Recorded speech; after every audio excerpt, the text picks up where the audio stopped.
Also following the latest developments out of Stockton, and tonight we're learning more about the 4 young people murdered in Saturday's mass shooting. Deputies are still working to arrest the gunman who opened fire during a 2-year-old's birthday party. More than 100 people were there when gunshots rang out just as they were about to sing happy birthday.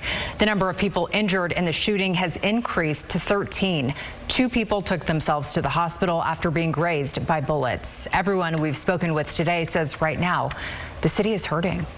Anytime something like this happens, violence will put you in the house. Parents only be parents, and we got to keep our kids safe. So this is what violence does. Violence pushes us back in the house. It keeps us off the streets. It keeps us scared. It keeps us in a frenzy. And that's how the whole city is moving right now. And tonight we're now hearing from a man who attended that party and witnessed the shooting. He, along with another man, were arrested for parole violations. To be very clear, they are not considered suspects in the mass shooting. But 25-year-old Billy Williams claims that some social media posts blame him for what happened, saying he was one of the targets. He tells us he actually tried to help the victims. They should know that I would die for those kids.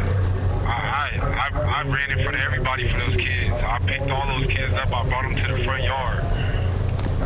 The little boy, Amari, the other little girl, I carried all of them to the front. And I don't understand where they get it all from or whatever they heard about me. No matter what I said in the song, no matter what I ever said, I never wanted to harm I never wanted to see nothing happen to kids.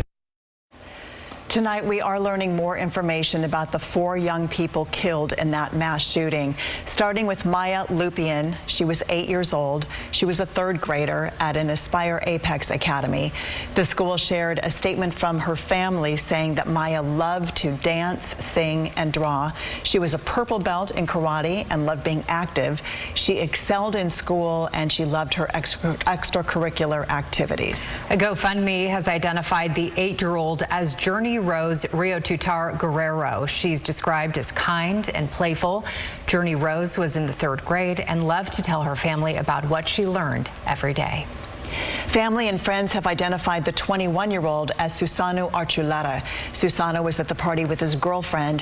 His family was told that Susano protected children and his girlfriend when the shooting broke out, putting them in a closet to hide. And Amari Peterson was 14 years old. A GoFundMe page created by the family remembers Amari as bright and loved. He played football and basketball and was planning to go to college. Cecil Hannibal spoke with Amari's basketball coach tonight. He left everything on the court. He wanted to make his dad really proud. Amari Peterson, a 14-year-old with a passion to win on the court and in the classroom. He was good in school, straight A student. He didn't talk back. Just honestly, just a genuine overall, just a really, just a good kid. A good kid who lost his life in Saturday's mass shooting at a children's birthday party in Stockton. Brent Bonander coached Amari for the last 6 years, literally watching him grow up. But he was like a generational player. Just the talent that he had, and not just in that. I mean, it was with football too. He had a lot of eyes on him.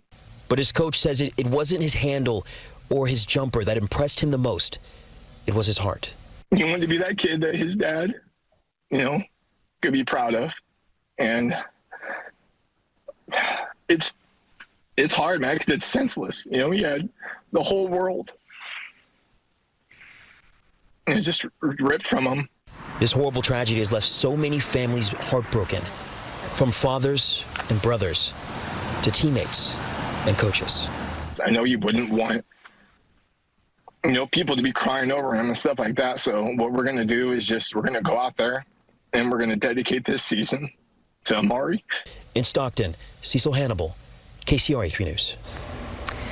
Amari's coach says the team just started practicing this week, and the director of the Central Valley Hornets says they're planning ways to both honor Amari and support his family. Just a tough time for so many people, a massive ripple effect from this attack.